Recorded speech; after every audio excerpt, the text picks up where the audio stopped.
বিসমিল্লাহির রহমানির রহিম। আজকের রেসিপিতে দেখাবো আলুর ডাল কিভাবে রান্না করতে হয় সেটাই। আলুর ডাল কিভাবে রান্না করেছি সেই প্রসেসটা দেখিয়ে দেব।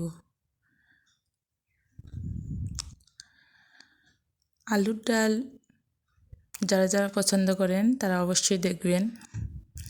প্রথমে আলুগুলোকে সিদ্ধ করে নিব আলাদাভাবে। সিদ্ধ করে নিয়ে আলুগুলো ছিলে এগুলোকে একদম পিষে নিব। পিষে নিয়ে এখানে পানি দিয়ে দেব, দিয়ে হাত দিয়ে মিক্স করে নিব। সামান্য একটু ভাঙা ভাঙা থাকবে, হাত দিয়ে নাড়লেই বোঝা যাবে। এই যে এরকম, এইভাবে ভালোভাবে মিশিয়ে নিব। নেওয়ার পরে কড়াইয়ে তেল দিয়ে দেব পেঁয়াজ, রসুন আর কাঁচামরিচ। কাঁচামরিচের পরিমাণটা একটু বেশি রাখবেন, কারণ একটু ঝাল ঝাল হলে ভালো লাগবে। তাই ভালোভাবে ভেজে নিয়ে এখানে সামান্য পরিমাণ পানি অ্যাড করে দিব। পানি অ্যাড করে দিয়ে একটু ভালোভাবে নাড়াচাড়া করে ওখানে দিয়ে দেব হলুদ গুঁড়ো আর লবণ, দিয়ে খুব ভালোভাবে মিশিয়ে একটু কষিয়ে নেব। কষানো হয়ে গেলে এখানে আমরা যে আগে থেকেই আলুটাকে মিক্স করে রেখেছিলাম পানি দিয়ে, সেটা এখানে দিয়ে দেব। কষানোর জন্য একটু অপেক্ষা করতে হবে। কষানো হয়ে গেছে প্রায়। এখন এই পর্যায়ে আমি আগে থেকে যে আলুটা পানি দিয়ে মিক্স করে রেখেছিলাম সেটা এখন দিয়ে দিচ্ছি।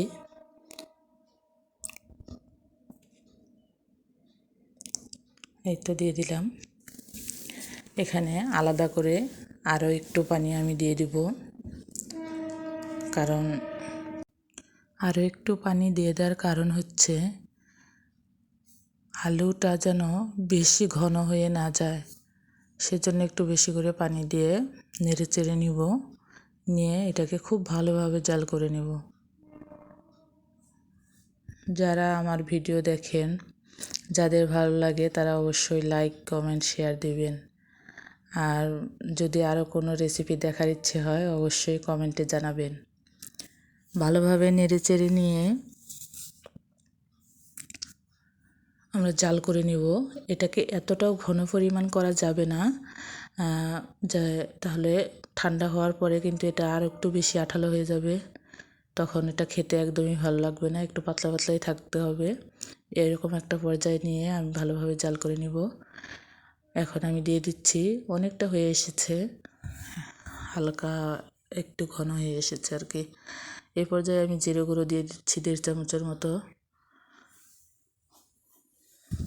দিয়ে ভালো করে নেড়ে চেড়ে নিয়ে এর উপরে আমি দিয়ে দেব ধনেপাতা। ধনেপাতা আমি কুচি করে কেটে নিয়েছি আগে থেকেই। এই পর্যায়ে ধনেপাতাগুলোকে আমি দিয়ে আর একটু জাল করে নিব, যাতে ধনেপাতাগুলো হালকা সিদ্ধ হয়ে আসে, এরকম আর কি।